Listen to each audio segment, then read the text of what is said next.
Bienvenue fidèles téléspectateurs, c'est votre émission Duel, l'émission de chaque jour ici sur CSS Télévision, le reflet de tout un peuple. Vous êtes là en train de nous suivre en direct. La rediffusion, c'est à 22h, l'émission passe chaque jour du lundi au vendredi à partir de 11h, rediffusion à 22h. Ici, nous parlons de l'actualité, nous traitons le sujet important de la nation avec mes invités. Aujourd'hui, il y aura 4 invités sur ces plateaux, mais il y a déjà 2 qui sont avec moi ici sur place, et les 2 autres vont s'ajouter. Sur place, je suis avec Maître Armand Lokeka, lui qui est coordonnateur d'un courant de pensée pour le salut du peuple. Il est là avec nous. Maître Armand, prenez les micros, c'est le bienvenu. Merci beaucoup, Delphin.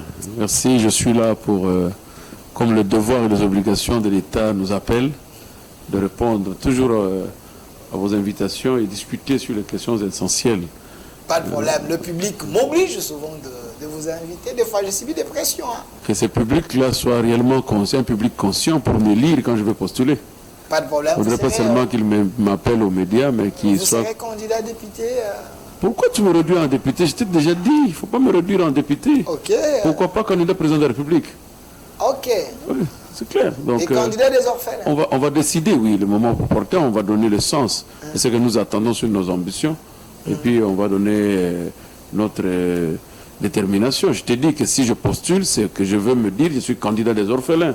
Okay. Et tous les orphelins du Congo, personne ne va s'en passer pour ne pas me donner sa voix. Donc même Kabila, Tshisekedi et les autres, c'est un aîné orphelin, même si j'étais orphelin avant lui. Okay. Mais néanmoins, même le président en place, il est orphelin de paix, comme moi. Donc nous, les orphelins, nous allons nous réunir et on va trouver un palliatif par rapport à la situation du pays.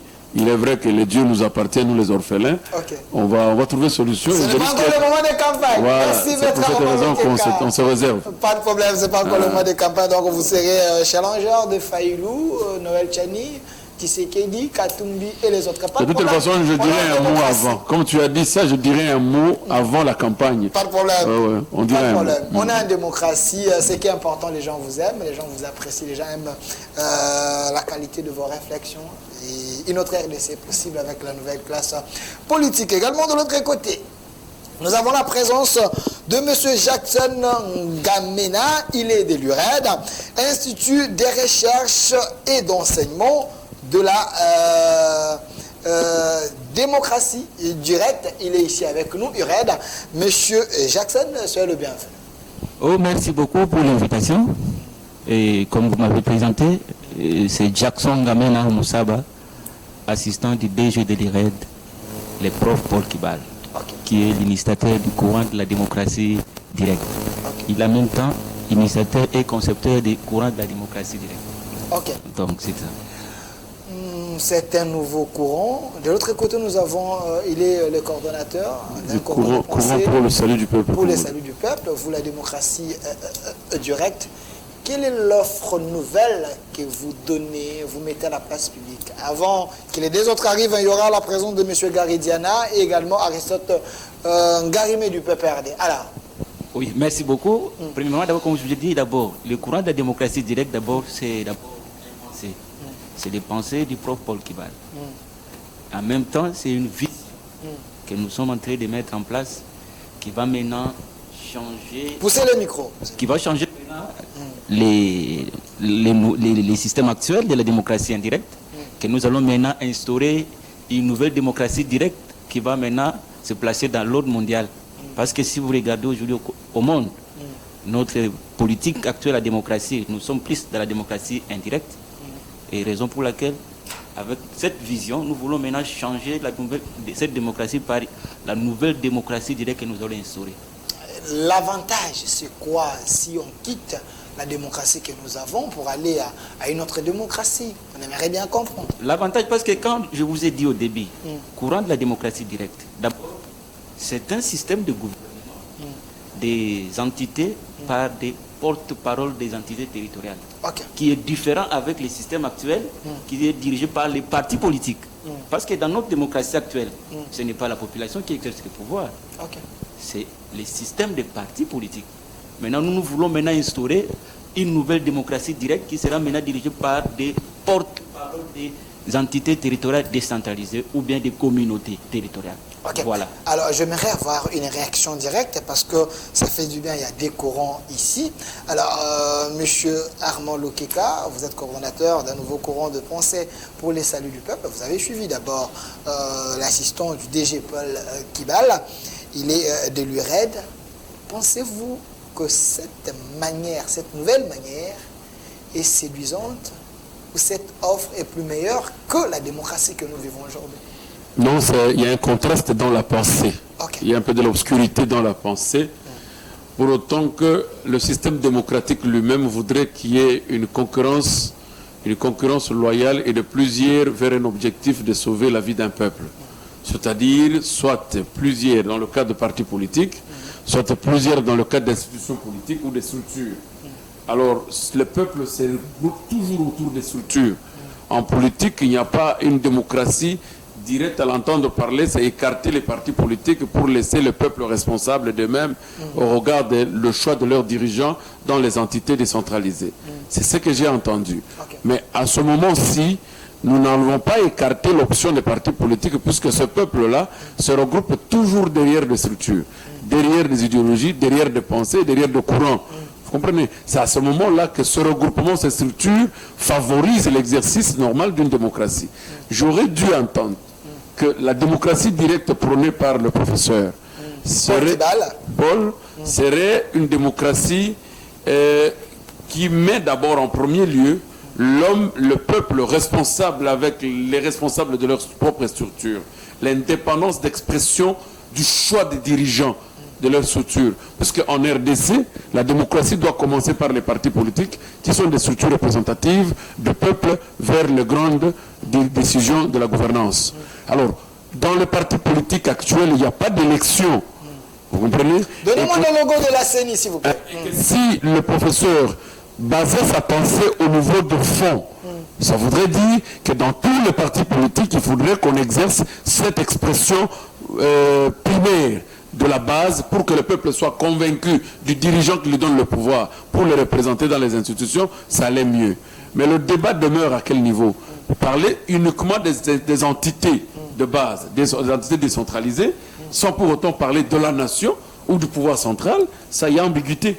Donc il y a déjà un problème. Est-ce que vous pouvez nous éclairer? Parce que, oui, en écoutant s'il vous plaît, bon, maître, ici, comme je vous ai dit, je vais d'abord aller plus loin. L'exemple que nous vivons maintenant actuellement. Vous avez suffisamment de temps. Sentez-vous à l'aise? Oui. Ok, évolue. Vous savez, quand le président de la République a créé l'Union sacrée, nous, à l'IRED, au Croix de la démocratie, nous l'avons félicité. Et nous sommes derrière le chef de l'État. Pourquoi nous disons ça? Par rapport à la vision actuelle. Vous savez qu'aujourd'hui, un député, actuellement, un député ne représente pas la population. Un député est là pour représenter son parti politique. Heureusement, avec la Cour constitutionnelle qui nous a maintenant donné la liberté qu'un député a un mandat qui devient maintenant indépendant. Mais au début, comme vous avez dit, mais je vais aller plus loin. Les partis politiques est facteur de division. C'est le facteur de division. Comment? Je vais vous donner un exemple. Donnez. Nous sommes dans un coin dans notre village. Je prends d'abord chez moi dans les Boulongo. Vous avez plus ou moins 700 partis politiques. Vous avez à côté 700 idéologies. Et quels sont les gens qui vont maintenant soutenir ces partis politiques? C'est toujours les membres de la communauté. Et vous allez voir dans ces communautés, il y aura maintenant des divisions. Je vais donner un exemple et je ne vais pas citer les gens pour que les gens me disent que non, voilà. Je prends PPD et IDPS. Okay. Ou bien SID et IDPS. Nouvel élan. Mais ces gens ne pouvaient pas se mettre ensemble. Nous sommes divisés davantage par des partis politiques et des églises. Aujourd'hui, je vais vous donner des exemples. Je suis chez moi à Bourou. Je suis par exemple candidat. Et on me dit candidat du PPRD. Et on m'envoie. Mais moi, je représente l'entité territoriale qui est le territoire de Boulongo. Mais en principe, je devais être élu du territoire, qui est ma communauté. Mais avec... Pas d'un parti politique. Pas d'un parti politique. Parce qu'actuellement, vous savez... Quelle que soit la couleur politique, mais vous, oui, vous, élus, actuellement, vous représentez votre... Avec l'avènement de l'Union sacrée, comme nous le disons, nous l'avons félicité, nous encourageons ça. Un député ne représente plus son parti politique. C'est ce que nous ne pourrons plus voir demain. Mais comme ce débat est déjà clos, nous allons peut-être avec notre idéologie, avec le temps, le maître va nous comprendre qu'aujourd'hui, les partis politiques est facteur de division. Et c'est ce qui crée même, je peux vous donner des conflits. Vous allez voir que dans nos communautés, deux membres de même famille, qui ne pouvaient pas même se parler. Par exemple, vous me voyez aujourd'hui avec le président Tshisekedi. Les gens vont me dire que non, il est corrompu. Mais on parle des nations. Par exemple, la guerre qui se passe maintenant à l'Est. Mais il y a certains Congolais qui voulaient soutenir ce genre des bandits, des voyous des M23. Mais il y a des Congolais qui sont derrière ces voyous. Mais un Congolais, où nous parlons des nations, comme vous avez dit, on peut parler des partis politiques.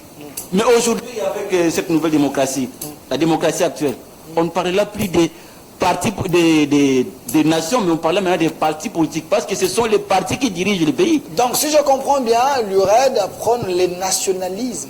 Si je peux vous comprendre, plus la nation est devant que les intérêts... Non seulement ça, messieurs les journalistes, je vais vous dire ceci. Nous sommes allés plus loin, jusqu'à proposer de créer un État uni d'Afrique. Nous sommes en train de proposer les pensées de nos ancêtres, comme vous les pensez, le Mumba. Et vous pensez les Kwame Nkrumah, que ces gens-là qui ont milité pour qu'il y ait l'unité africaine.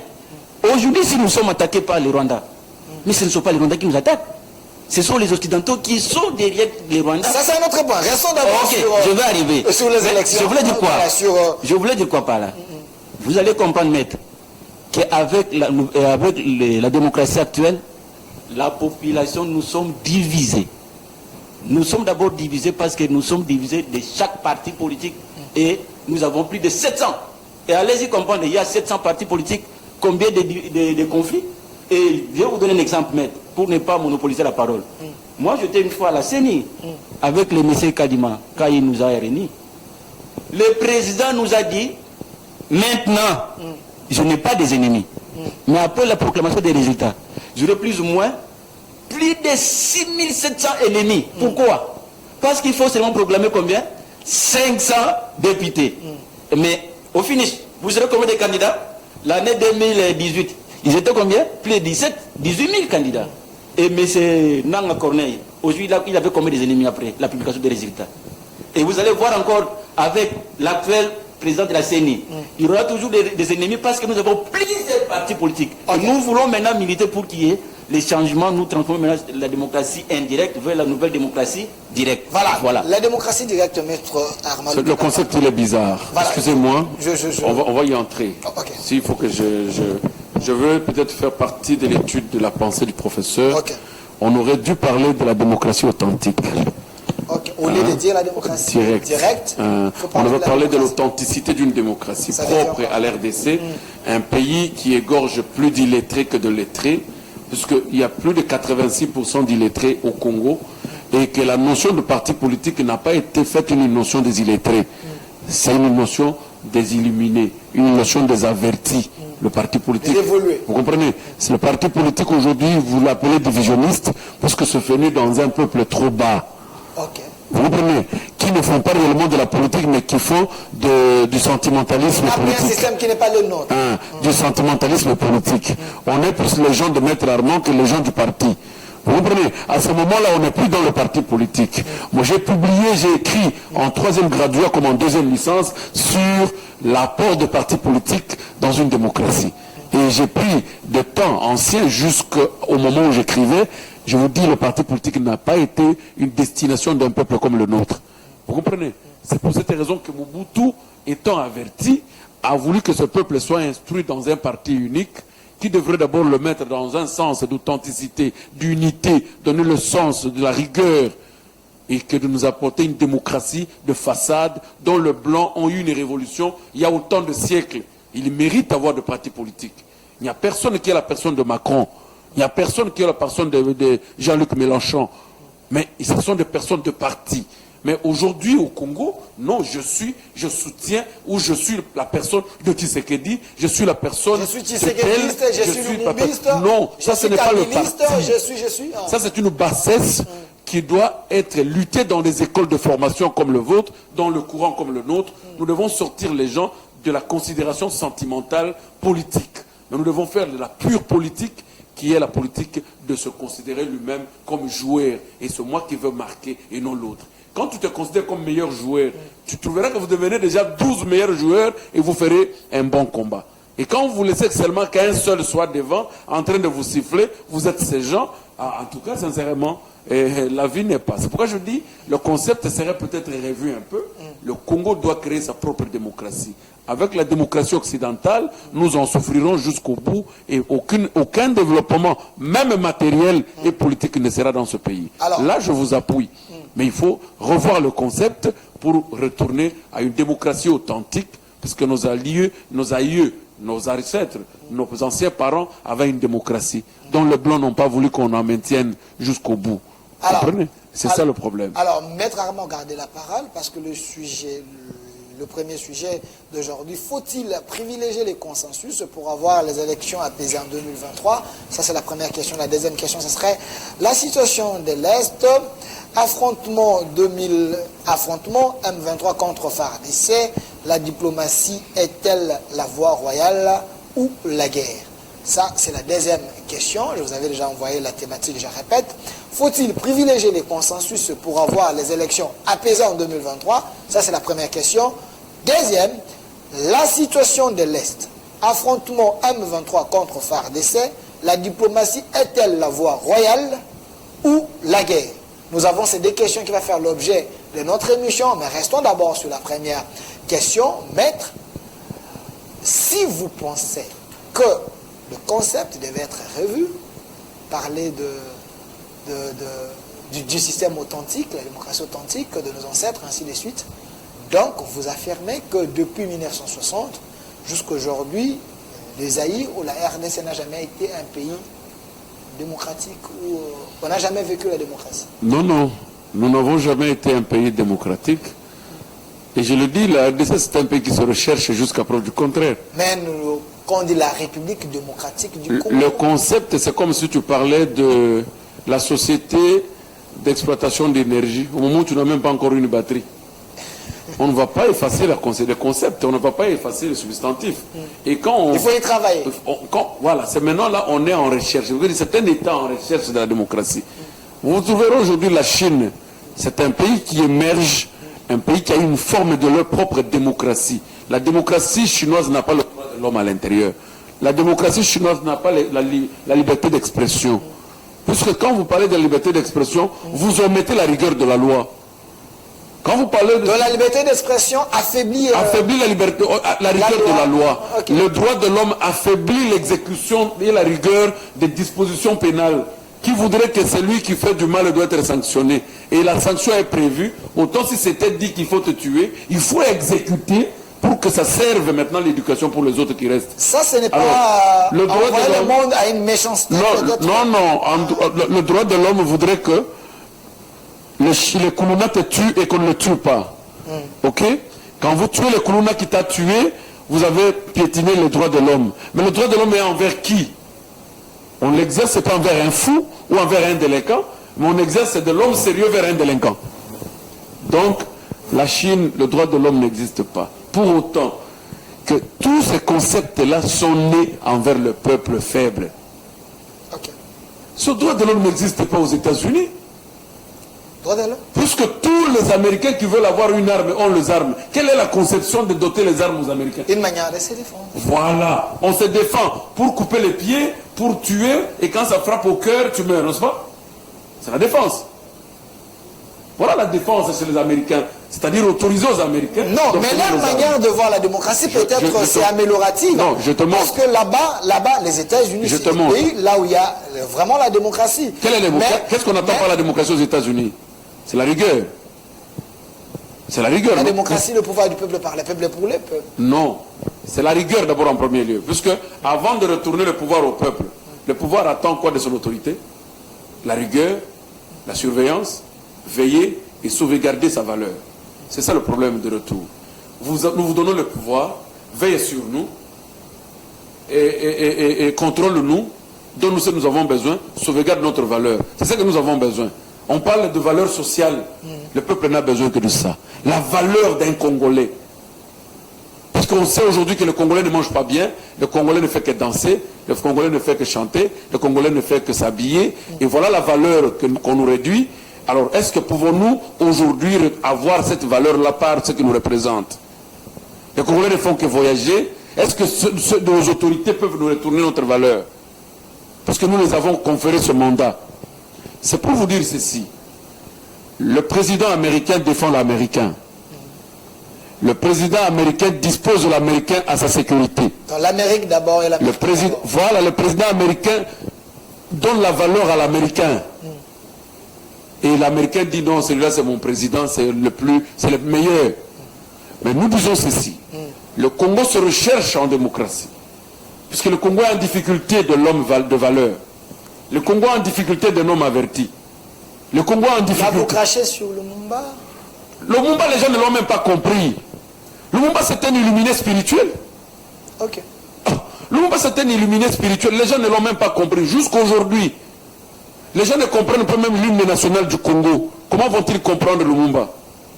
Là, vous crachez sur les Congolais. Quand vous dites que les gens ne comprennent même pas l'hymne national. Pourquoi devons-nous intituler l'hymne national Debout Congolais? Pourquoi? Congolais est assis. Pourquoi l'avons-nous intitulé Debout Congolais? Où est-ce qu'on a trouvé le Congolais pour lui dire debout? Assis. Est-ce que sommes-nous réellement debout? Est-ce qu'on n'a pas utilisé, ce qu'on appelle figure de style? Non, je vous le dis, rien n'a été au hasard. C'est tout à fait correct. Debout Congolais, le Congolais était dans un état où on devrait lui remettre un autre état de transformation. Alors, est-ce que comprenons-nous notre hymne national? Ça, c'est d'un 1. 2. Est-ce que nous avons compris le Lumumba? C'est un inspiré spirituel. Est-ce que l'avons-nous compris? Le Lumumba a fait quelle étude? Il a quel doctorat? Mais il a été quand même parmi les évolués de l'époque. Hein? Évolué, il a quel doctorat? Il a quel titre? Mobutu avait un titre plus académique ou scolaire plus avancé que le Lumumba. Mais je vous le dis simplement, c'est un problème de savoir tirer la substance spirituelle de chez soi, garder l'origine et la culture. On est automatiquement connecté avec sa nature. Merci, donc on retrouve l'authenticité. Le Lumumba n'a pas perdu la connexion avec la nature africaine. Et qu'aujourd'hui, nous commençons à perdre la connexion avec la nature africaine en adhérant dans le maçon, dans le rose-croix, dans les histoires qui ne produisent absolument rien. Mais le monde est dominé par eux, donc si vous n'êtes pas dans ces réseaux-là, par eux. Vous risquez de ne pas avoir l'argent de FMI, Banque mondiale, et autres. Donc, non, les pays ici peuvent vivre sans Banque mondiale. Je vous le dis, il y avait déjà une expérience. Le président Mouzé Laurent Désiré Kabila a fait vivre ce pays autant d'années, 2 à 3 ans sans Banque mondiale, sans dette extérieure, et a eu l'audace de créer une monnaie que nous touchons aujourd'hui. Mon cher ami, où sommes-nous? Donc c'est le problème d'avoir un leader, un visionnaire. Nous sommes toujours assis jusqu'aujourd'hui, on ne s'est pas encore mis debout. Et le moment où on devrait se dire, te mettre debout pour comprendre notre hymne national, voilà, on a tué le coach. Merci. Je veux revenir vers vous. Monsieur Jackson, je pense que ce débat est tellement intéressant parce qu'il faut voir les choses avec un œil vraiment illuminé pour que nous puissions changer les lignes, nous puissions bouger les lignes. Alors, Monsieur Jackson, pensez-vous que la démocratie qu'on a aujourd'hui, le système qu'on a aujourd'hui, c'est un système imposé par l'Occident? Alors, Maître dit, il faut peut-être faire un saut en arrière, récupérer nos systèmes d'antan, essayer un peu d'améliorer, adapter ça avec les réalités d'aujourd'hui. Là, les Congos ou les Congolais peuvent être debout. Si oui, comment y parvenir? Comment mettre les autres d'accord? Parce que le monde a évolué, hein? Donc les gens sont plus stimulés par ce qui vient d'ailleurs. Monsieur Delphin, merci beaucoup. Je voulais d'abord féliciter Maître. Merci Maître Arnaud. Parce que Armand, ok. En tout cas, par rapport à ce que vous venez de dire, je suis vraiment d'accord. Vous nous encouragez d'aller plus loin, mais je voulais aussi vous répondre en des choses. Le président Fachi l'a fait. Ce n'est pas quelque chose que nous allons imaginer hier. Le président Fachi a fait avec la création de l'Union sacrée. Il a créé un courant qui a réuni tous les Congolais. Et ici, je vais aller plus loin. Monsieur Delphin, je peux facilement, il a parlé des États-Unis. Allez aux États-Unis. Vous avez combien de camps là-bas? Vous n'avez que des camps. Mais pourquoi ne pas créer des camps ici?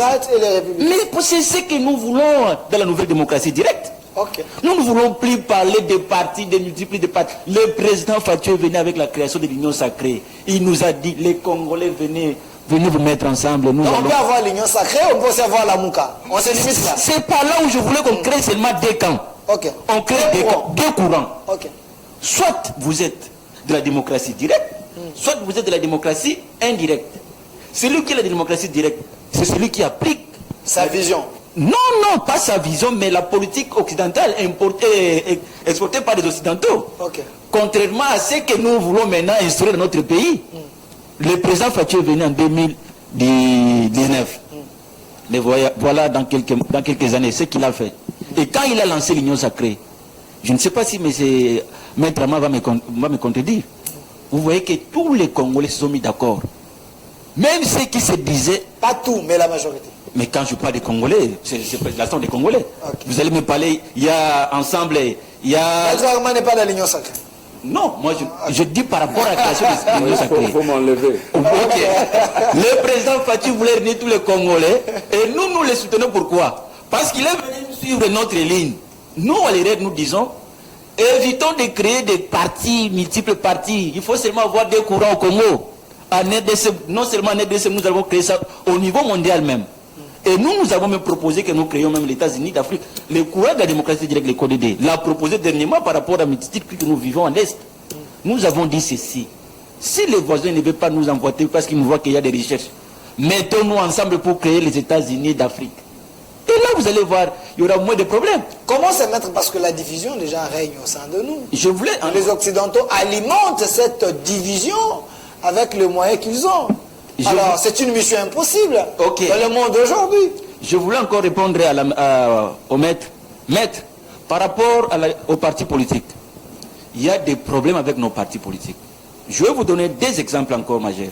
Okay. Vous savez, aujourd'hui, les gens créent des partis politiques à la veille des élections juste pour concourir et avoir le pouvoir, pour demander les postes. C'est à connu que nous appelons les Sopé-Kassanza. Vous dites? Les Sopé-Kassanza est devenu dans la classe politique. Donc il y a Eliezer Ntambwe et Ogi Kalonji vient de créer leur parti politique. Les Sopé-Kassanza, c'est Sombela Bisso, Pesa Bisso, Kabela Bisso, Sorosal, Sibsote Nzamba Kosala. Ok. C'est une idéologie qui est venue maintenant tuer notre pays par rapport au multitude de partis politiques. Dans les gens qui créent des partis politiques. Oui, il crée son parti politique pour aller demander les postes chez le président de la République. C'est ce que nous ne voulons pas. Nous, avec la démocratie directe, nous disons ceci. Vous voulez être ministre, ok. On va aller consulter les ordres des médecins, comme des avocats, comme maître et avocat, pour avoir les ministres de la justice. On peut facilement aller chez le maître là-bas, au Sinamed, aux ordres là-bas, pour trouver un ministre de la justice. Les meilleurs d'eux. Les meilleurs d'eux. C'est celui-là. Ok. Nous voulons aussi avoir des ministres de l'ESU. On peut facilement aller chez les professeurs. Après qui va chercher des professeurs pour chercher les meilleurs d'eux.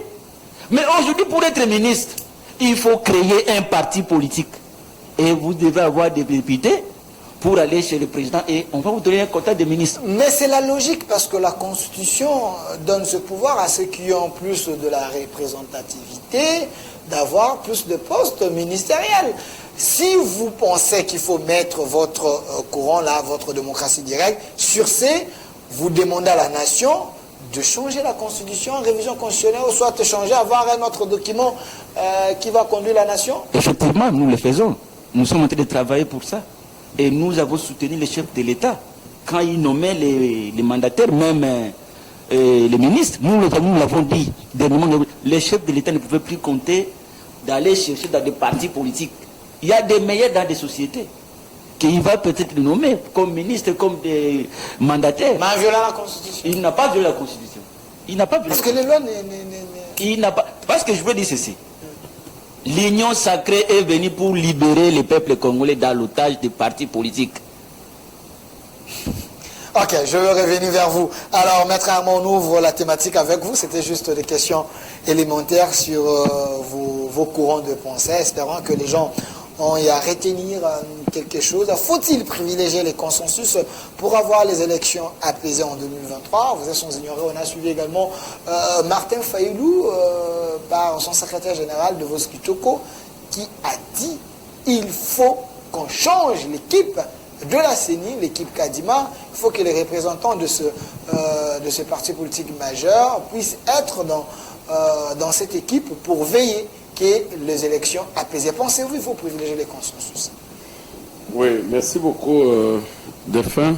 C'est un sujet que nous, en tant que, je ne peux dire pas visionnaire, ou prophète du bonheur pour le pays, Prophète du bonheur pour le pas de problème. pays, nous avions déjà donné nos premiers mots et on avait déjà sorti la salive quant à ce sujet des élections de 2023. Ok. Et j'ai dit que je voudrais même que le président de la CENI nous prouve par la magie du miracle Ok. qu'il y aura élection.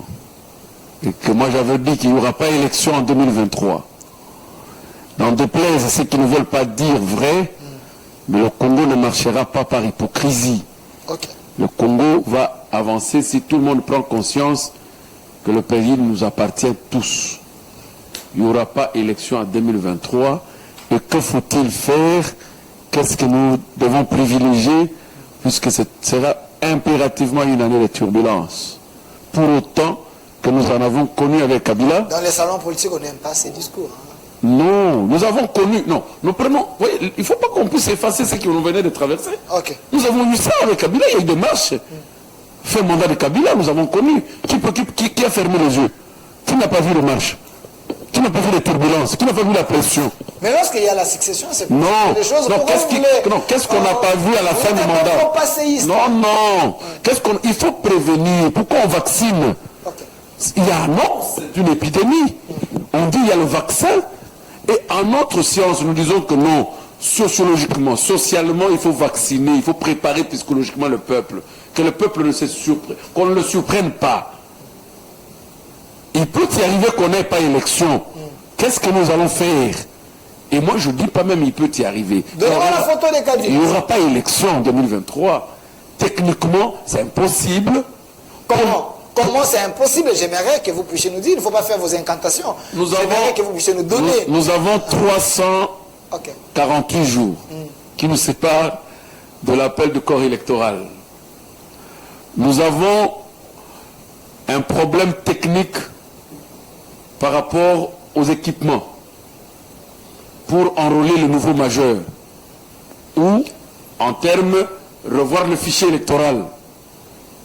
Ceux qui ont perdu de cartes, ceux qui ne se sont pas enrôlés, les nouveaux majeurs sont là. Il y a 5 ans, chaque année, il y a des Congolais qui deviennent majeurs, qui ont le droit qu'on ne peut pas le voler. Le droit électoral ne peut pas être détourné. Ces gens ont le droit d'élire leur président ou leur député. Le Congo a 26 provinces. Et sur les 26 provinces, il y a moins de 14 provinces qui sont fréquentables facilement. Moins de 14. Vous voulez dire quoi? C'est-à-dire qu'il y a... Moins de 14, comment? Parce qu'on sait qu'il y a juste à l'Est, peut-être une seule province. Mais... Non, je ne suis même pas encore arrivé sur la question de l'Est. Okay. J'ai dit fréquentable, c'est-à-dire que dont on peut atteindre les grandes villes facilement. Le désenclavement est clamant et notoire. Il n'y a pas de route? Il y a des endroits où même la moto ne passe pas. C'est vrai ça? Mais je te dis, vous voulez passer avec la moto, il y a une rivière qui n'a pas de pont. Vous devez transporter la moto sur les épaules pour traverser. Et vous-même vous entrez dans l'eau. Il y a des endroits comme ça ici, toujours en RDC. En RDC, je te prends même l'exemple de mon Grand Kasaï. Il y a des endroits au Grand Kasaï où la moto ne passe pas. Il y a des vélos.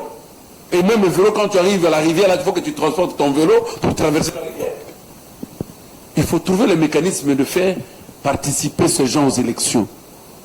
Ça va prendre du temps. Mais comment Kabila l'a fait en 2006 et en 2011? On a eu les élections ici. Vous savez, deux fois. M. Nanga a eu suffisamment de temps. Il a eu suffisamment de temps. 3 ans avant, il a commencé déjà à préparer les élections. 3 ans avant de faire l'appel au corps électoral. Mais les bases sont là, on peut se servir de ce qu'il a fait. Et dans 348 jours, repartir le kit dans tout le Congo, il ne prendra pas moins de 6 mois. Et je le mets à défi. Pas moins de 6 mois. Comment ça? Je vous le dis. Nous avons les avions, les hélicoptères. L'avion va atterrir dans quel aéroport? Vous avez combien d'hélicoptères? La CENI a combien d'hélicoptères?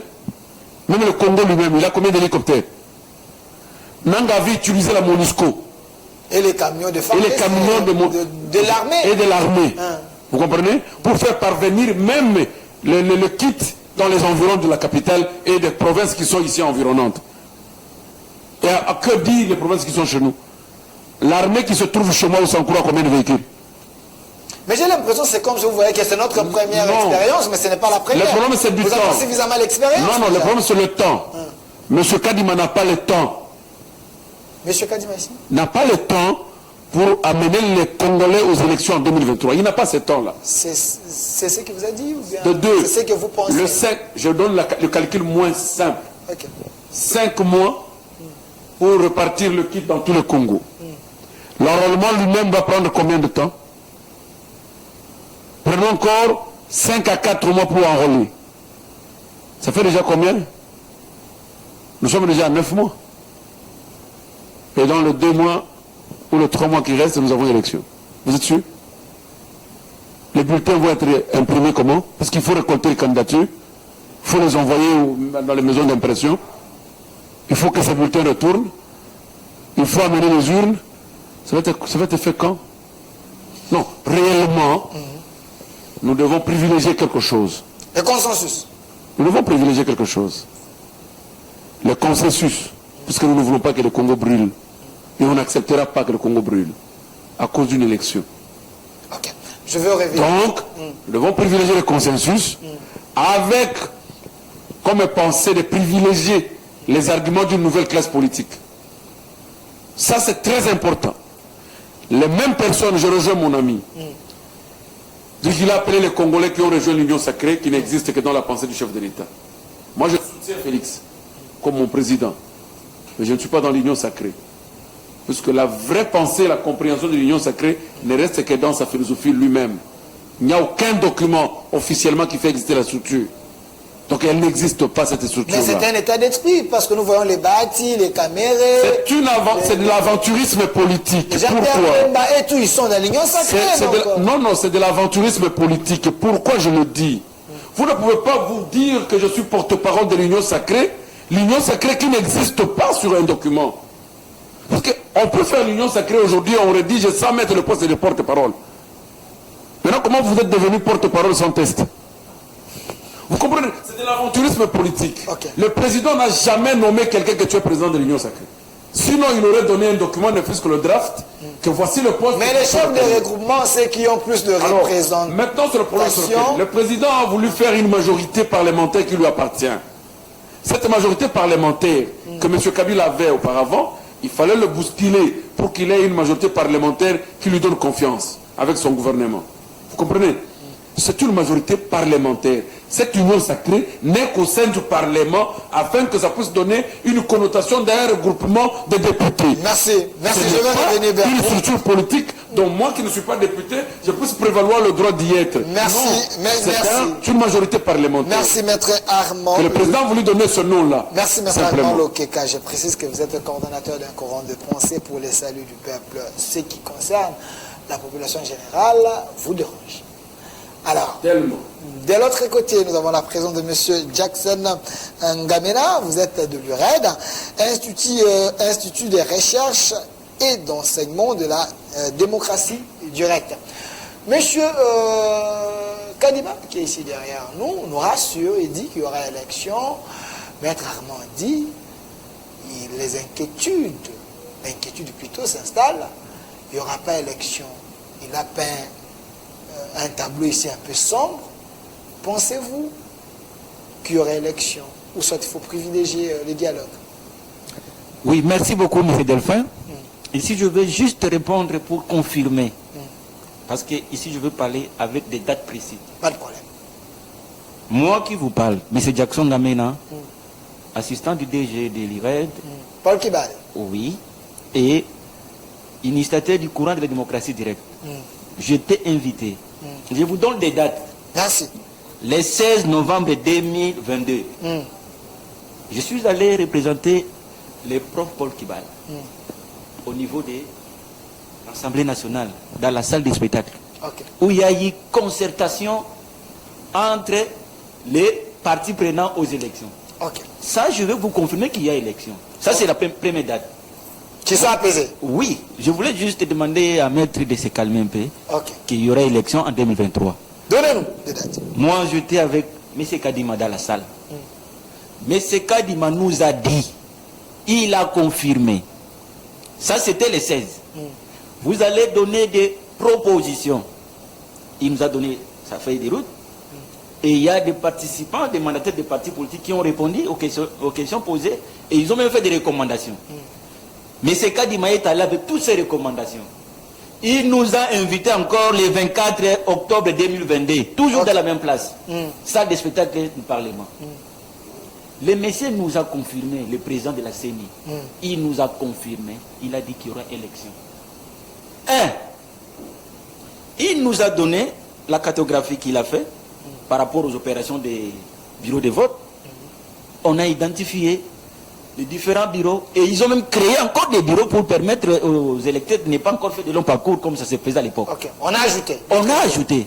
Et il nous a donné des chiffres. Et il y a eu une augmentation des chiffres par rapport à l'année 2018. Ok. Et nous étions dans la salle, nous avons applaudi. Les chiffres de quoi?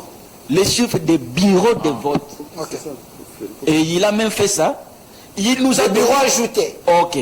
Parce que j'ai oublié ma cartographie, je voulais venir avec pour vous les présenter. Et il y a aussi la feuille de route de la CENI. Et en dehors de la feuille de route, il nous a présenté encore un document de la loi électorale. Où on parlait même des avantages accordés, donc on parlait des innovations de la loi électorale par rapport aux quotas femmes. Et il a invité des partis prenants de prendre connaissance des innovations de la loi électorale. Parce qu'il y aura élection en 2023.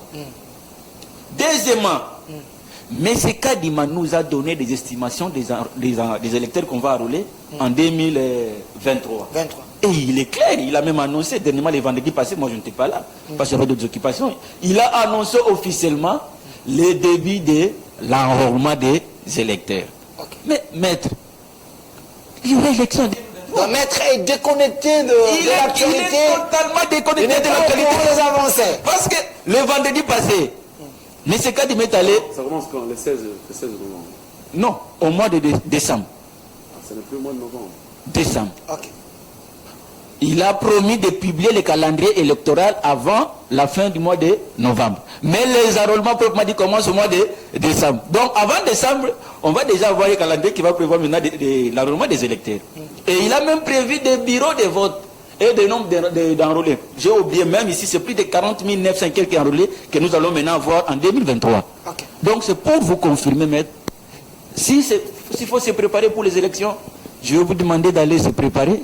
Parce qu'il y aura une élection. C'est un dialogue pour le partage des postes. Les dialogues, mais quand il parle de consensus, mais il le fait toujours. Il nous a réunis au niveau du palais du peuple. Ça c'était quoi? C'était un consensus. Bon, peut-être il faut chercher un autre cadre. Non. Kabila l'avait fait. Mais c'est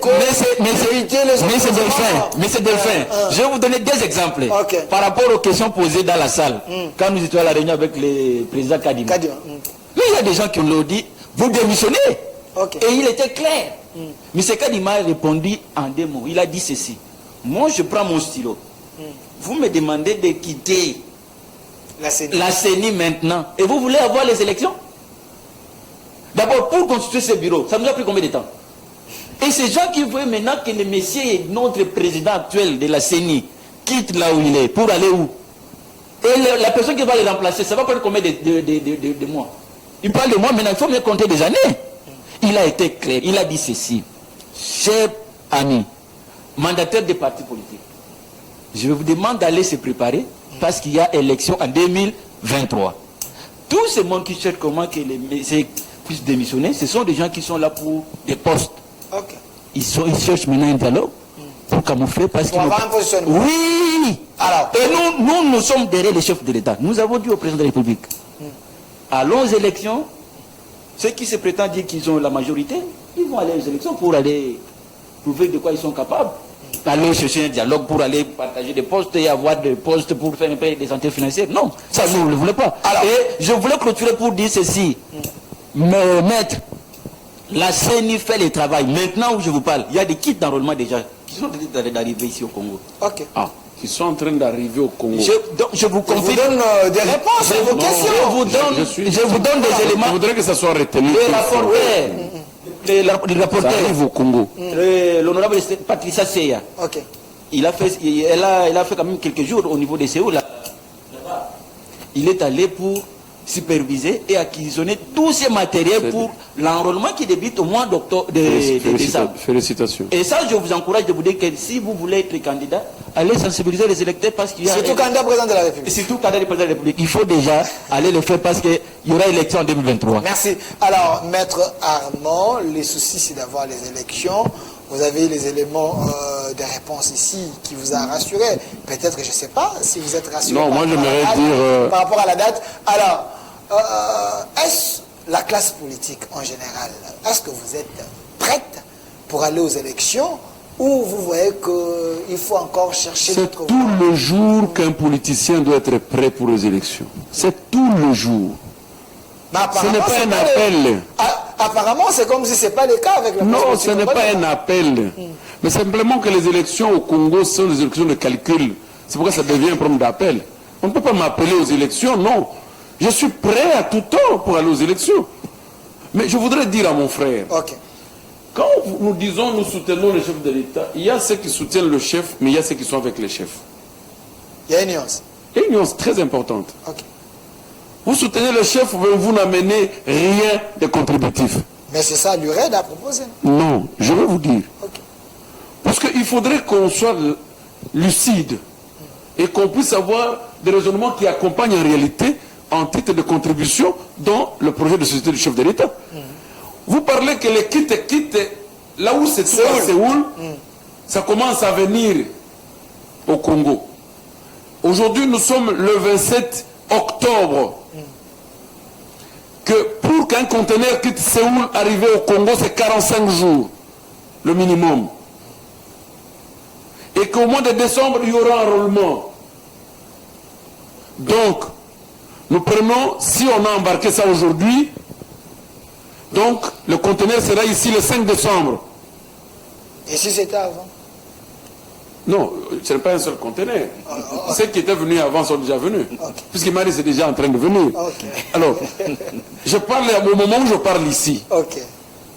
Si M. Sey a mis ça aujourd'hui, ça veut Madame dire que Seya. Madame Seya plutôt, c'est Madame. hein? Madame Seya. Excusez-moi, Madame je ne m'intéresse pas. à tout Oui, ça. Madame c'est Mais c'est votre Patricia. CENI quand même, c'est votre... Je m'intéresse au président Félix.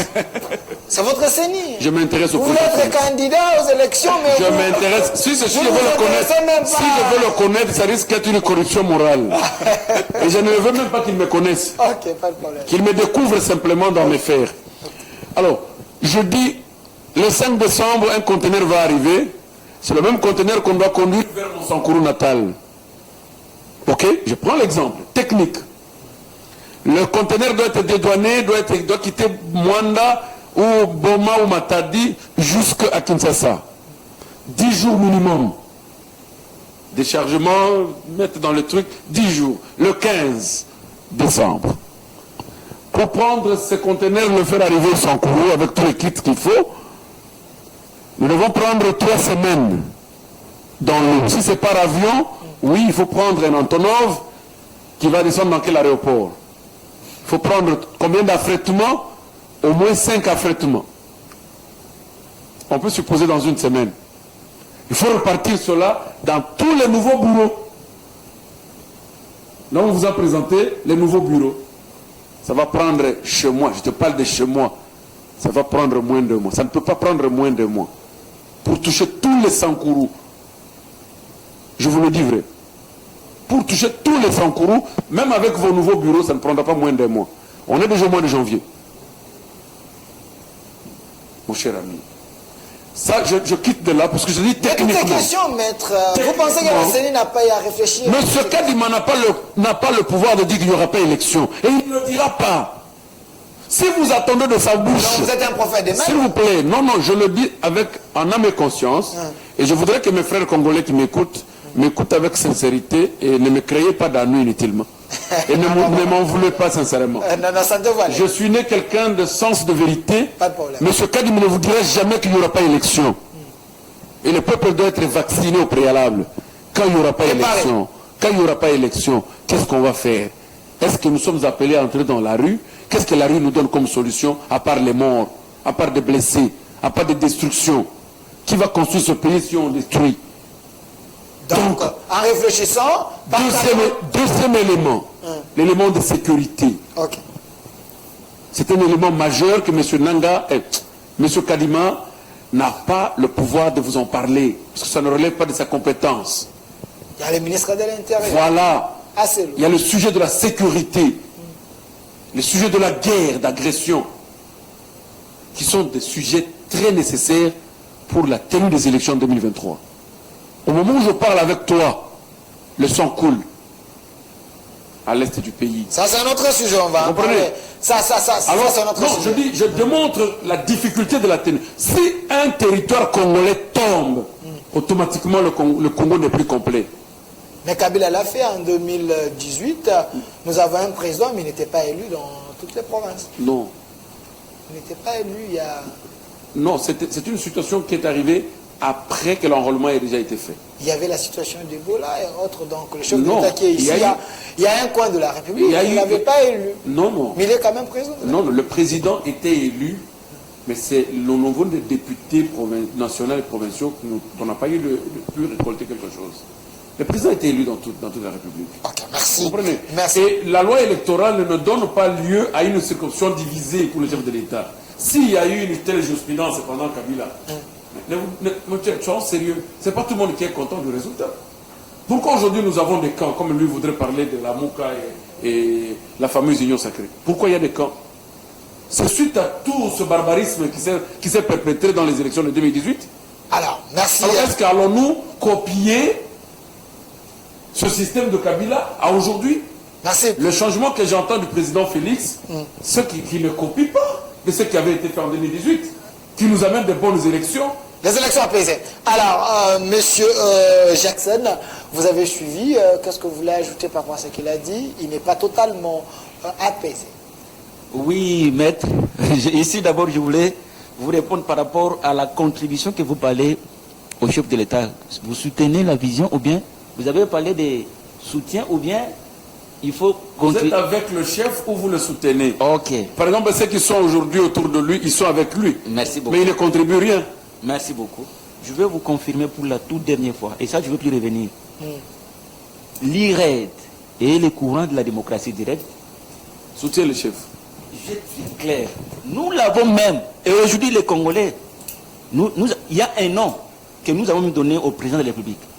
Les guides contemporains de la révolution RD Congo. Ah non.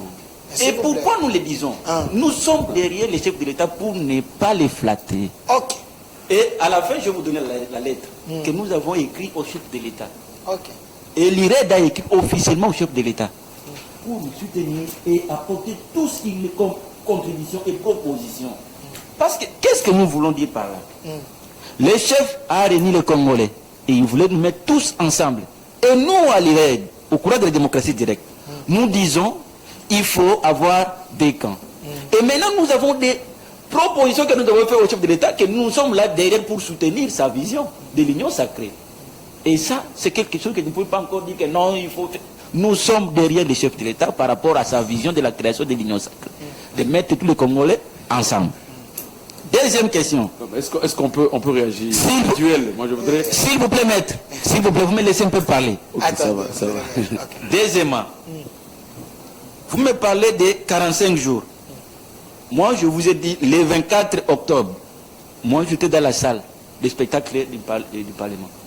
Il y a eu, quand le président de la CENI est venu nous parler des innovations de la loi électorale, mais je vous ai dit, il y a eu des éminents juristes qui se sont présentés pour démontrer les incohérences dans la loi électorale.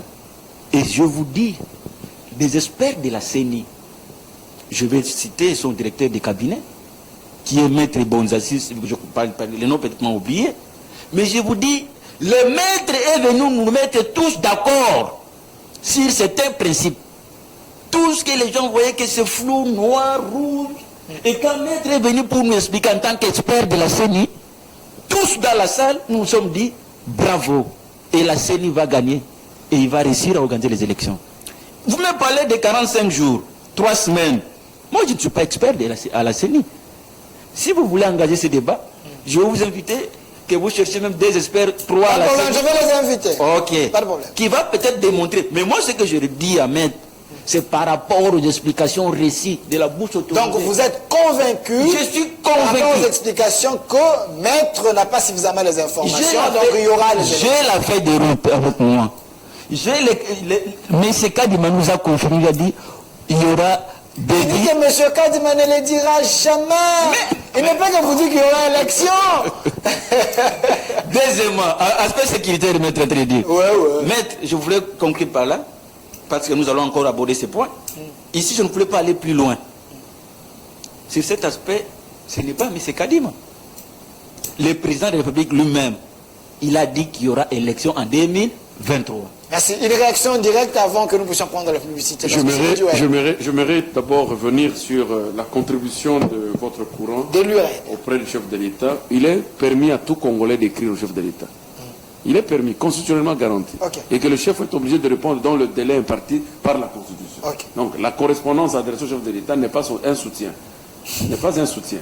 Parce que dire dans une correspondance que nous vous soutenons, ce n'est pas ça le soutien. Je parle d'un soutien avec un apport sur la gestion de l'État. Mais l'apport, c'est de proposition. Quand vous dites que le chef a créé un camp qui nous réunit les Congolais, il n'a pas réuni les Congolais comme s'il les a trouvés divisés. On ne réunit pas ce qui a uni.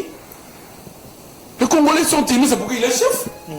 Il est venu réunir une majorité qui devrait lui appartenir au sein d'une institution. Le chef n'a pas trouvé les Congolais divisés. Et si réellement les Congolais sont unis, c'est que votre pensée tombe en obsolète. Pour autant que si on est déjà unis, à quoi bon la démocratie directe dans votre conception? Ça devient inutile. Donc, le divisionniste demeure. Vous êtes avec moi d'accord que ceux que vous avez appelés le divisionniste là, ils demeurent et ils sont où? Dans l'union sacrée. Vous comprenez? Comment pouvez-vous soutenir quelque chose de son contraire? L'union sacrée n'a uni personne. Le concept, il est très beau. On a pris les gens du PPRD, de l'ensemble, de MLC, même ceux qui ont tué hier, même ceux qui ont tué hier sont dans l'union sacrée. Même ceux qui ont tué hier sont dans l'union sacrée. Or, l'union, c'est l'union de sacré. Automatiquement, nous devons voir quand même un certain privilège de le dire. Comment les gens qui insultaient Félix Tshisekedi hier, aujourd'hui, prétendent qu'il est nationaliste? Et vous allez croire, la crédibilité politique appelle quand même un peu une honnêteté de pensée. Merci. Merci, maître. Merci, maître Armand Lokeka. Nous allons revenir s'il vous plaît, nous allons revenir pour aborder la question sécuritaire, la situation de l'Est, affrontement du M23 et le FARDC. La diplomatie est-elle la voie royale ou la guerre? C'est cette question, nous allons l'ouvrir après la publicité avec la régie, et je vais continuer avec mes invités sur ces plateaux, M. Jackson et Maître Armand Lokeka. Prenons d'abord la publicité. De retour sur ces plateaux de votre émission Duel, ici sur CES Télévision, les reflets de tout un peuple, votre chaîne plus proche de la population. Sur ces plateaux, je suis avec Maître Armand Lokeka, lui qui est coordonnateur d'un nouveau courant de pensée pour les saluts du peuple. Merci. Également de l'autre côté, nous avons la présence de Jackson Ngamena, lui qui est de l'URAD, Institut des recherches et d'enseignement de la démocratie et directe. Il est ici avec nous, mais avant que nous puissions parler de ce sujet, la deuxième thématique, la situation de l'Est, affrontement M23 contre FARDC, la diplomatie est-elle la voie royale ou il faut emprunter la voie de la guerre, ou il faut utiliser la voie de la guerre? Cette question mérite d'être posée et nous allons en débattre avec mes invités. Mais avant tout, j'aimerais placer mon sur une vidéo qui fait buzz sur laquelle, parce que vous, les électeurs de ces députés, vous m'avez demandé d'essayer un peu d'en parler. Monsieur Lazik, je peux prendre la vidéo ici derrière. Dans la vidéo, on voit un journaliste, Monsieur Peter Tchani, lui qui est le patron d'une chaîne de télévision, Parfait TV. Il est là en train de filmer. On voit également un député de la ville-province de Kinshasa, Mike Mukebai, et un député national, M. Daniel Safou, en train de danser, de chanter et aussi dire que Katumbi est au récupéré bord, Katumbi. Alors vous vous êtes posé des questions, comment ces honorables peuvent commencer à jouir, à danser au nom d'une personne, d'une personnalité, est-ce qu'ils sont crédibles? Nous, étant que journalistes, il y a un peu de regret, on s'est dit, c'est vraiment compliqué dans notre pays. Comment avec les gens pareils, nous pouvons changer les choses, nous pouvons bouger les lignes? Donc au profit d'argent, si c'est vrai, comme vous l'avez dit, ils ont vendu leur dignité, leur personnalité au profit d'une personne. Alors nous voulons que nos députés aient des valeurs, nous voulons que les journalistes aient des valeurs, que les journalistes puissent défendre ce qui est bon pour l'intérêt de la nation et non jouir parce qu'on vous a envoyé quelques billets verts. Si cela est vrai, il ne faut pas se donner à ces spectacles désolants dans les réseaux sociaux, ce n'est pas bon. Nous vous aimons bien, mais il faut chercher l'auteur. Alors, monsieur Armand Lokeka, un mot par rapport à cela. Votre analyse, pensez-vous que les deux députés gardent encore leur crédibilité? Non, le problème, c'est le problème de savoir gérer ses ambitions, sa personnalité, sa valeur intrinsèque et ontologique. Moi, je pense que honorable Daniel Safou, que je vois là, et qui encore Honorable Daniel Safou et Mike Mkebaya, mais des hommes intelligents, on ne comprend pas. En fait, réellement, ils sont élus du regroupement politique de Moïse Katumbi, mais il ne revient pas à un député à son statut de faire ce qui est en train de se faire là. Danser, chanter, puisque, il n'est pas le moment de la campagne électorale pour que cela puisse tomber en tolérance. Mais on est pendant le moment où nous attendons qu'ils donnent des réflexions beaucoup plus savantes au niveau de leurs institutions respectives pour l'avancement du pays. C'est ce que nous attendons d'eux. Mais quand il faudrait peut-être passer dans des gestes comme ça, c'est comme j'ai reproché autrefois, excusez-moi, c'est pas ça la question. Quand j'ai vu dans les images le gouverneur de la province du Kinshasa crier « Fati Béton, Fati Béton » avec la foule, je n'ai pas été content, puisque le gouverneur est une autorité de charisme, c'est une autorité politique, et qui doit être toujours sévère, mais pas entrer dans la foule. Vous comprenez? C'est comme nous voyons maintenant les députés emportés par l'humeur de la foule, venir danser pour Moïse Katumbi. Non, attendez la campagne électorale. Parce que c'est pas ça, c'est pas sur ceux qui sont les députés. Électeurs m'ont appelé pour dire, mais monsieur Delphin, mais les électeurs doivent apprendre des leçons. Ils doivent prendre des leçons. Malheureusement, nos électeurs ne sont pas responsables de ça, puisque 80%... Est-ce qu'ils peuvent encore être réélus avec le spectacle des Et ils peuvent être proclamés élus, mais ils n'ont pas été choisis par les électeurs. Puisque 80% des députés qui sont au Parlement, qui sont à l'Assemblée, n'ont pas été choisis. Ils ont été proclamés élus. De façon, ils connaissent. C'est pourquoi, entre-temps, ils sont en train de présenter toujours leur état d'âme de domination par les autorités qui ont pointé à leur dévouement. Donc, je ne crois pas qu'aujourd'hui, si le peuple m'a voté, que moi je devienne obsédé d'un individu. Je ne crois pas. Il y a ceux qui pensent que Daniel Safou et Mike Mukeba, ils ont monnayé leur intelligence au profit des billets verts chez Moïse Katumbi, ce qui n'est pas crédible pour eux, parce que je connais les deux hommes, mais jusque-là, quand même, c'est bizarre, c'est trop quand même. Qui a dit qu'ils sont intelligents et qui a dit qu'ils ne sont pas intelligents? À quel moment ils ont été intelligents? Avant les élections ou après les élections? Parce que c'est maintenant que nous avons besoin de voir qu'ils soient intelligents. Ils ont monnayé ça à quel moment? Parce que quand on connaît, on a la fierté. Non, quand on connaît, on a la fierté de faire savoir qu'on connaît. Et quand on est charismatique, on est obligé de le présenter. Est-ce que l'argent peut aboutir une personne? Non, c'est pas un problème d'argent. C'est-à-dire qu'il y a un problème dans leur état d'âme, dans leur état d'esprit. C'est pas un problème d'argent.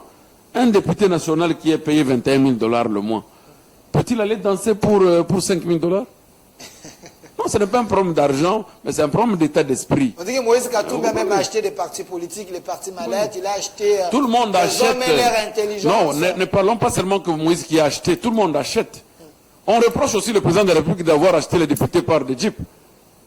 Puisque vous ne voulez pas qu'on en parle. Bon, on le reproche aussi par les autres qu'il a acheté les députés par des jeeps. Alors, si Moïse s'investit pour avoir des dignitaires et des hommes responsables, peut-être qu'il peut s'en passer des autres. Il peut s'en passer d'eux. Puisqu'Ensemble pour la République n'a pas besoin seulement que de Safou et de Mukibai. Il a besoin aussi des hommes qui réfléchissent, qui doivent être dans les laboratoires. Est-ce que là, il peut raisonner pour donner quelle idée? en dansant et en chantant. Là, ils sont dans la jouissance. Vous comprenez? Donc, ce que je dis, que je ne pense pas que, au regard de ce que je vois, Moïse Katumbi peut s'investir uniquement pour racheter ces deux esprits. Je ne pense pas. Merci. Alors, monsieur Jackson, un mot sur ça? Oui, merci beaucoup, monsieur Delphin. Nous, à l'IRED, surtout au courant de la démocratie directe, nous ne parlons pas des individus. Et nous nous attaquons qu'au système. C'est les élus du peuple, quand même. Mais c'est le système que je vous ai En dit. train de danser pour... C'est un système organisé. Un système qui va nous mettre mal à l'aise. Parce qu'il défend quoi? Il défend les partis politiques. Ils chantent à l'honneur de leur chef. Et ça, nous ne pouvons pas entrer dans ce débat. Ici, nous parlons des systèmes que nous allons maintenant changer avec une nouvelle démocratie directe que nous allons instaurer. Merci. Voir ce genre de vidéos, pour nous, on ne peut pas entrer dans les débats des individus. Ok, merci. C'était juste pour le public qui m'avait appelé, donc les électeurs, les députés. Ils ne sont pas à confondre avec les musiciens qui ont chanté pour l'IGF. Parce que, non, quand on chante pour l'IGF, je pensais qu'on chantait pour l'inspection générale des finances, mais on chante pour l'inspecteur général des finances. Non, non, l'IGF. S'il vous plaît, s'il vous plaît. L'inspection générale non, non, des finances. non, s'il vous plaît, excuse-moi, j'ai vu la vidéo. Ok. On n'a pas chanté pour l'inspection générale des finances, puisque la vidéo, en passant, nous voyons la personne qui est en publicité. Ce n'est pas le service, c'est un individu. Vous comprenez? Alors, je ne sais pas le dissocier de ces musiciens qui ont chanté pour l'inspecteur général des finances et que eux qui chantent aussi pour Moïse Katumbi, en dépit de ceux qui sont représentants du peuple, porteurs d'un mandat. Non. Non, c'est une bassesse. C'est désolant. C'est une bassesse. C'est désolant. Merci. Alors, Monsieur Delphin, s'il vous plaît. Maître, par rapport à l'inspection générale des finances, je vais vous demander d'abord, j'ai beaucoup de respect par rapport à l'IGF. Ça, on ne pouvait pas comparer avec ces débats que vous avez vus là-bas. L'IGF fait la promotion qui sont en train de lutter contre des antivaleurs. Et nous sommes obligés de soutenir l'IGF. Associer tout le monde, les musiciens, les leaders d'opinion, au Congo actuellement, mobiliser, le président de la République aussi, a reconnu les efforts de l'IGF. Non, je vais te dire une chose. Vous voulez qu'on engage ce débat autre jour, pas aujourd'hui, puisque si je voudrais parler de l'inspection générale des finances pour l'instant, tu vas confondre avec Alengeti. Tu confondras l'inspection des finances avec le monsieur. Or, je ne parlerai pas du monsieur, merci. Je parlerai du service. C'était pas ça le débat. Autant, un service, avec l'IGF, maître, s'il vous plaît. Non, non, le respect voit tout le monde. Oui. Le respect au pays doit être à tout le monde. Même celui qui a 5% mérite du respect puisqu'il a eu le courage d'en avoir. Même celui qui a 80%, il doit avoir le courage. Dans un pays sérieux, on considère l'échelle de valeur de haut en bas. On ne peut pas dire à lui, chapeau, comme s'il est saint. Puisque je vais te dire une chose, quand vous faites rouler 80, 30, 50 musiciens dans un album, vous leur payez combien d'argent? Et on va les payer quoi? Merci, communication? Merci, bon. merci Maître Amand. S'il vous plaît, c'était pas ça. C'est l'argent budgétisé? Merci, c'était pas ça les débats, tout simplement. C'était, si j'ai mis cette vidéo, c'est parce que les électeurs de ce député Daniel Safou et Mike Moukebaï, vous m'avez demandé de placer un mot par rapport à cela, parce que vous avez à regretter que les gens que vous avez à donner vos voix, mais ils se sont livrés dans les spectacles désolants, dans la jouissance. Pour vous, vous regrettez vos voix, espérant que le message est arrivé à ceux-là. Nous voulons des valeurs, pas les antivaleurs, surtout à la place publique. Ce n'est pas bon. Daniel Safou et Mike Moukebaï, c'est le message de vos électeurs. Alors, parlons de la question de l'Est. La situation de l'Est, affrontement M23, FARDC, la diplomatie est-elle la voie royale ou il faut faire la guerre? Maître Armand, j'ouvre la question avec vous. Oui, il faut faire la guerre. Il faut faire la guerre et on soit dans un niveau égalitaire de force pour venir parler de la diplomatie. Nous avons entendu les communicateurs de l'Union sacrée dans l'informel nous dire que le président est en train de faire une diplomatie pour mettre fin à la guerre de l'Est. La diplomatie agissante. Et à l'entrée du pouvoir du chef de l'État, il a dit à l'Est que je mettrai fin à cette guerre et lui-même comptait aller y habiter à l'Est pour mettre fin à cela. Mais aujourd'hui, après toutes les diplomaties agissantes du chef de l'État, la guerre demeure, les territoires sont en train de tomber par les agresseurs. Moi, je pense qu'il est maintenant temps, puisque pour la diplomatie, ça demande une intelligence égale et une capacité égale. Sinon, une partie va toujours être au-dessus de l'autre. Et étant donné que nous n'avons pas un apport sérieux en diplomatie avec le Rwanda tergiverse, appelle à un dialogue, à une discussion, à un échange, au moment où nous avons perdu une partie de notre République. Pour que nous puissions discuter, on ne discute pas quand ces militaires sont dans notre République. On discute s'ils libèrent la République. On ne peut pas discuter, vous avez pris une partie de mon pays pour qu'on discute. Sortez et on discute. Vous me dites de quoi vous avez besoin. Donc la guerre s'avère indispensable pour l'instant. Je sais que à la sortie, quand M. Kabila a déposé le pouvoir entre les mains du président Félix, le Congo était compté parmi les armées utiles déjà. Si je ne m'abuse pas, c'était 8e ou 7e, quelque chose comme ça en Afrique. Entre 8e et 10e. Voilà. Alors aujourd'hui, nous régressons. Pourquoi? Parce qu'il y a un problème, ce n'est pas de commandement, il y a un problème de leadership martial qui va prendre le devant, qui va commander et qui est capable d'être appelé non complice dans la guerre. Les gens s'hasardent à parler de non, on a des infiltrés. Mais ces infiltrés-là sont au pays depuis quelle année? J'étais à l'Est, il y a un papa qui me dit ça fait 600 ans, 6 siècles que le Rwanda cherche à entrer au Congo. 6 siècles. Mais si les Rwandais ne réussissent pas d'entrer au Congo, ce n'est pas seulement par la force d'armement. Deuxième, il faut parler avec le peuple de l'Est, qui maintiennent jusqu'au jour d'aujourd'hui, durant 6 siècles, ne pas permettre à ces envahisseurs de prendre cette partie du sol congolais. Il y a des défenseurs de leur terre, de leur culture, où nous avons des moamis, nous avons des rois, des royaumes qui sont à l'Est. Et ce sont des royaumes qui incarnent une certaine puissance. Pourquoi pas discuter avec ces gens? J'avais proposé que le président de la République crée même si pas une commission, nous avons créé une commission ici de violences sexuelles, de corruption, de ceci. Mais pourquoi pas créer une commission de contact avec la conservation de la culture et de la force ancestrale? On a honte de le faire. Mais nous avons des chefs coutumiers ici. Et on a honte de créer une commission qui doit discuter de la matière avec eux. Puisque quand on parle de force ancestrale... Ces gens-là, ils sont prêts. Les chefs coutumiers, là... Non, je dis ceci. Est-ce qu'eux-mêmes, là, ils peuvent apporter quelque chose sur le plan de la spiritualité? Oui, puisque... Oui, ils sont capables. Ils sont très capables. Ils sont très capables. Mais ils sont où? Non, mais ils sont... Vous voulez qu'ils viennent où? Vous les cherchez où? Non, mais vous les cherchez où? Vous les cherchez seulement quand il y a une question de vous soutenir pour les élections? Vous les cherchez où? Quand il y a une question de sécurité dans le pays, ce pays a une force naturelle qu'il ne faut jamais déconnecter les ancêtres avec nous-mêmes. Et parler d'une commission spécialisée, une commission qui doit traiter de cette matière, pourquoi? Pourquoi avons-nous un ministre des coutumiers? Des affaires coutumières. Mais pourquoi? Pourquoi avons-nous un ministre des affaires coutumières? Pourquoi? Il fait quoi? Qu'est-ce qu'il entend par affaires coutumières? Ce ne sont pas les diambés et les chapeaux. Non, c'est la force ancestrale. Nous avons eu des philosophes qui ont accepté d'être sorciers parce qu'il fallait sauver une idée scientifique. Nous avons plusieurs témoignages pour sauver le pays. Pourquoi seulement avoir consacré, on peut céder une partie du sol pour la paix? Pourquoi n'avoir pas dire, nous accepterons de devenir sorciers pour sauver le Congo? La spiritualité du développement, la spiritualité... Deux aspects, la guerre et remettre le pays dans sa connexion naturelle. Merci. Et ça va sauver et il y aura la paix. Cette paix, nous ne la négocions pas avec le Rwanda, nous négocions avec des forces étrangères.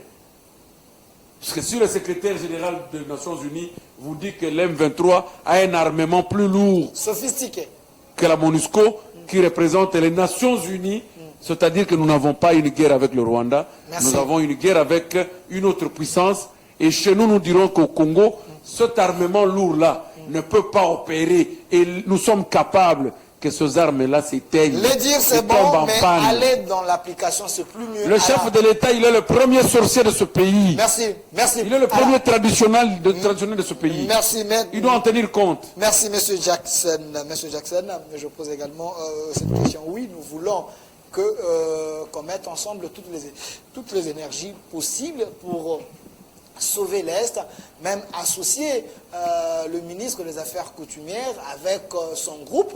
Ces gens-là, ils ont une spiritualité. Pourquoi même pas aller chercher mon antenne avec ces affaires d'indicats là et autres? Si cette spiritualité peut aider, ces indicats peuvent devenir des bombes, mais pourquoi ne pas les chercher, l'associer aussi? Alors, quoi faire pour qu'il y ait la paix à l'Est? Merci beaucoup, M. Delphin. C'est comme je vous ai dit au début, nous, à l'IRED, courant de la démocratie directe, actuellement dirigée par la coordonnatrice, Mme Grace Kazan, nous avons fait des propositions et nous sommes contre cette agression. Et en suivant Maître, il est maintenant dans notre logique pour dire que cette guerre est injuste, imposée par des Occidentaux. Je ne suis pas dans votre logique. S'il vous plaît. Je dis bien, vous avez dit que les Rwandais n'est que... C'est vous qui êtes dans ma logique. Non, non, nous soutenons... Nous l'avons déjà dit. déjà proposé. Nous l'avons déjà proposé depuis longtemps avec Ouais. la coordonnatrice, Mme Grace Kazan. Ok. Vous allez lire nos correspondants. Le conseil scientifique de l'IRED a donné des solutions par rapport à cette guerre à l'est de la République démocratique du Congo. Nous sommes contre. Et nous sommes allés plus loin pour attaquer les Occidentaux pour dire que ce n'est pas les Rwandais. Cette guerre est juste imposée par les Occidentaux pour prendre seulement les Rwandais comme bouc émissaire et venir chercher quelques Congolais. Ils sont que des là-bas, des Congolais. Ils ne sont même pas des Congolais. Un vrai Congolais ne peut même pas... Non, c'est des Rwandais. Mais ce sont des Rwandais. Au M23, c'est des Rwandais. Ce ne sont pas des Congolais, messieurs Delphin. Il y a un porte-parole là qui... Nous, nous à l'IRED, qu'il est et surtout Congolais. au cours de la démocratie directe, pour la question de la sécurité de notre pays, nous ne pouvons pas dire X ou bien Y. Et c'est par là où je voulais même appeler aux autres membres comme nous sommes dans le système de la démocratie indirecte, imposés maintenant des partis politiques. Il y a certains partis politiques qui sont maintenant, d'accord, ils chantent maintenant à la gloire des autres. Parce qu'ils voient que Bonaga... On parle de l'Est, on peut avoir les images ici. Et quand nous parlons de l'Est, M. Delphin, le conseil scientifique de l'IRED a déjà des propositions qu'il a déposées sur la table de son excellence, M. Vandek, que nous sommes obligés maintenant de suivre ce genre de propositions. Cette guerre, comme vous avez dit par rapport aux armements que les M23 possèdent, ce ne sont pas les M23, ce ne sont même pas les Rwandais. Ce sont les Occidentaux qui sont en train d'imposer pour venir. Et moi, je dis au chef de l'État, comme les guides contemporains de la révolution de RD Congo, notre guide, nous sommes d'accord par rapport à l'option que vous avez prise cette fois-ci avec les changements de l'armée. Nous sommes d'accord, nous sommes derrière vous, nous vous soutenons par rapport à ce que vous avez fait, par rapport au nouveau changement à la tête de l'armée. Il y a M. Christian Tué. Oui, et heureusement que nous voyons, il y a des résultats positifs maintenant. Nous sommes à quelques kilomètres de Bunagana. Donc nous allons les récupérer dans quelques jours. Et c'est par là pour moi l'occasion aussi, comme je n'ai pas eu le temps de le faire avant. Il le fait. Hier dernièrement, le président maintenant, il va faciliter la paix au niveau du Tchad. Parce que ce n'est pas une manière de les distraire. Non, non, non, non. Parce que son pays est menacé, mais vous les mettez au milieu d'aller réconcilier les gens là-bas. Ce n'est pas une manière de l'amener ailleurs. Mais c'est Parce qu'il Delphin. fallait accepter. Mais c'est Delphin. Et ça, je vous dis la vérité. Vous avez parlé de la diplomatie. Les Rwandais, tel qu'il est là, il est maintenant dévoilé publiquement. Le chef de l'État l'a dit publiquement. Dévoilé, oui, mais les retombées. Les retombées, vous voyez que Bunagana bientôt sera récupéré par nos FADC. Ok. Et ça, je vous confirme, nous sommes à quelques kilomètres.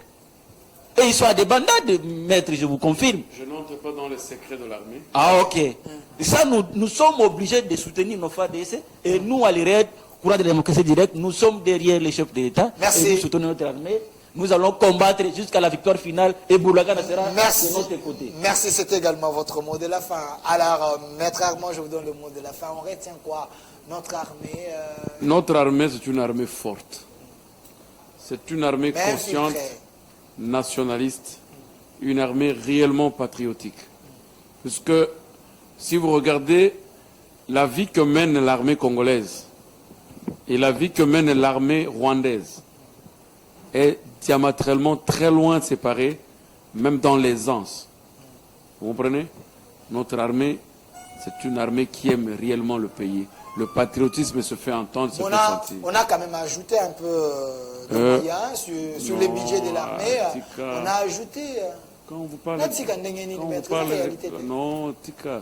Mais Tika, on ne veut pas entrer on a ajouté budget na bango, budget armé. Je dis ceci, hein. Arrête. Le budget, c'est une prévision. Qu'est-ce que c'est qui c'était? Pas qu'on soit. Le budget, c'est une budget. Ils ont l'arrêté dans la caisse, c'était budget, c'est prévision. Donc, le problème sur lequel c'est une armée avec qui nous avons confiance, nous soutenons cette armée, nous leur demandons toujours de défendre le pays. Et le dossier de Moudagana, c'est le seul pays au monde où j'entends les secrets de la guerre sont diffusés dans les radios. Okay. C'est le seul pays. On ne peut pas diffuser, discuter sur les questions de l'avancement de l'armée dans une guerre. Puisque l'autre côté, ils ont besoin de savoir à quel niveau l'armée congolaise se trouve par rapport à nous. Mais quand ils ouvrent nos chaînes de télévision, ils ont toutes les informations nécessaires. Non, on dit que l'armée congolaise est en train d'avancer. Donc, c'est aussi une communication non, écoute-moi. agressive aussi. Hein. Non, ça n'agresse pas. Il y a la communication de la guerre aussi. Non, la communication de la guerre, c'est le secret. C'est le secret. Le renseignement et la victoire d'une guerre, c'est le secret. Okay. Et quand ça devient maintenant un sujet public, des discussions notoires que tout le monde doit suivre, ce n'est plus secret, on peut le surprendre à tout moment. Et ces gens peuvent renforcer en disant qu'ils vont prendre demain, automatiquement, parce que j'ai été dans la rébellion, je connais ce qui a toujours été. Quand vous annoncez que nous allons récupérer, la nuit, on renforce. L'adversaire devient plus fort que ce que vous pensiez. Merci. Donc, je soutiens, si réellement il est vrai que nous allons récupérer Bunagana, c'est ça le souci de tout Congolais, patriotique comme moi. Et nous disons que le président de la République en allant au Tchad, tu as soulevé une question que tout le monde se pose. Pourquoi ne peuvent-ils pas l'aider d'abord avec son propre pays, qui est agressé, s'il vous plaît, que de l'amener médiateur dans une rébellion? Puisqu'il y a les deux éléments très importants. Un pays agressé est plus dans le malheur qu'un pays en rébellion. Ok, merci, c'était votre mot de la fin. Mais vous demandez une parole là, 5 secondes. C'est terrible. 5 secondes. 5 secondes, vous allez juste m'accorder parce que je voulais donner mon numéro. Numéro? Oui. Vous avez besoin des adhérents au sein de oui, parce que notre courant de la démocratie directe, qui est dirigé actuellement par la coordinatrice Grace Kaza, nous allons bientôt lancer la carte universelle du CODD. Les numéros rapidement, on est à la fin. Le numéro c'est 082 49 46 243. 082 49 46 243. Et nos adresses, nous sommes non loin du rond-point Rio Les Eaux, avenue Lukamawa, numéro 33. Vous venez là-bas, vous allez nous retrouver et nous allons mener ce combat ensemble. Maître, vous êtes les bienvenus. Nous vous souhaitons... vous voulez le débaucher? Pas le débaucher, par rapport à son courant. Parce que ici, nous disons que nous pensons avec lui par rapport au changement des systèmes. Nous ne sommes pas contre des individus. Merci. Nous voulons changer les systèmes actuels. Merci. Donc c'est comme ça. Merci. Donc, on peut cheminer ensemble avec Maître. Merci M. Jackson Ngamina. Vous êtes de l'URED, Institut de recherche et d'enseignement de la démocratie directe. Merci d'avoir répondu à notre invitation. Nous avons également un grand merci au DG Paul Kibal, celui qui vous a envoyé. Merci. Également de l'autre côté, Maître Armand Lokeka. Vous êtes coordonnateur d'un nouveau courant de pensée pour les saluts du peuple. Plus, c'est l'intérêt de la population qui vous intéresse. Merci d'avoir répondu à notre invitation. Merci beaucoup, Delphin. Également, à vous, fidèles téléspectateurs, vous suivez cette émission chaque jour, du lundi au vendredi à partir de 11h, rediffusion 22h. Un grand merci à la réalisation, M. Lazik et M. Philemon. Je vois la régie finale, M. Rigen, l'homme de la rigueur. Je vous aime beaucoup. Et également à M. Eric, ici derrière la caméra. Restez fidèles à nos programmes sur cette télévision. Les reflets de tout un peu. Au revoir.